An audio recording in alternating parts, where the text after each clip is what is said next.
ಜೋಯಿಡಾದಲ್ಲಿ 12ನೇ ಗೆಡ್ಡೆ ಗೆಣಸು ಮೇಳಕ್ಕೆ ಗಣ್ಯರಿಂದ ಅದ್ದೂರಿಯ ಚಾಲನೆ.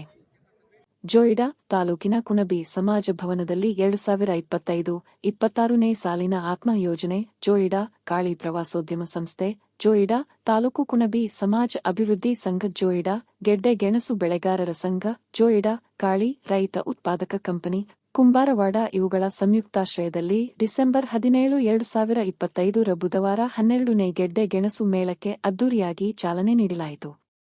ಉದ್ಘಾಟನಾ ಸಮಾರಂಭದ ಕಾರ್ಯಕ್ರಮದಲ್ಲಿ ರಮೇಶ್ ನಾಯ್ಕ ಮಾಜಿ ಜಿಲ್ಲಾ ಪಂಚಾಯತ್ ಸದಸ್ಯರು, ಜೋಯಿಡಾ ಗ್ರಾಮ ಪಂಚಾಯತ್ ಅಧ್ಯಕ್ಷೆ ಚಂದ್ರಿಮಾ ಮಿರಾಶಿ, ಉಪಾಧ್ಯಕ್ಷ ಸಂತೋಷ ಮಂತೇರೋ, ಜೋಯಿಡಾದ ಮಿರಾಶಿಗಳಾದ ವಿನೋದ ಮಿರಾಶಿ, ತಾಲೂಕು ಕುಣಬಿ ಸಮಾಜದ ಅಧ್ಯಕ್ಷ ಪ್ರೇಮಾನಂದ ವೇಳಿಪ, ವಿನಯ ದೇಸಾಯಿ ಅಧ್ಯಕ್ಷರು ಕಾಳಿ ಪ್ರವಾಸೋದ್ಯಮ ಸಂಸ್ಥೆ ಜೋಯಿಡಾ, ರವೀಂದ್ರ ರೇಡಕರ ಅಧ್ಯಕ್ಷರು ಗ್ರೀನ್ ಎಕ್ರೇಸ್ ಜೋಯಿಡಾ, ವಿಷ್ಣು ಡೇರೇಕರ ಅಧ್ಯಕ್ಷರು ಗೆಡ್ಡೆ ಗೆಣಸು ಬೆಳೆಗಾರರ ಸಂಘ ಜೋಯಿಡಾ, ಕೃಷ್ಣ ಮಿರಾಶಿ, ಅಜಿತ್ ಮಿರಾಶಿ, ಸುಶೀಲ್ ನಾಯ್ಕ, ಶಿವಪ್ರಸಾದ ಗಾಂಕರ, ಪ್ರಕಾಶ ಮೇಟಿ, ಡಾ ಜಿ ಸತೀಶ್, ಡಾ ಹರೀಶ ಡಿಕೆ, ಡಾ ಇಮಾಂ ಸಾಹೇಬ್ ಜಟ್ ಉಪಸ್ಥಿತರಿದ್ದರು.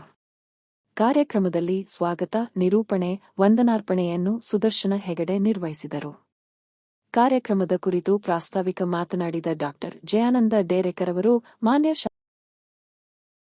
ಶಾಸಕರಾದ ಆರ್.ವಿ. ದೇಶಪಾಂಡೆಯವರು ಬೆಳಗಾವಿಯಲ್ಲಿ ನಡೆಯುತ್ತಿರುವ ಚಳಿಗಾಲದ ಅಧಿವೇಶನದಲ್ಲಿ ಪಾಲ್ಗೊಳ್ಳುತ್ತಿರುವುದರಿಂದ ಈ ಕಾರ್ಯಕ್ರಮದಲ್ಲಿ ಉಪಸ್ಥಿತರಿರಲು ಸಾಧ್ಯವಾಗುತ್ತಿಲ್ಲ.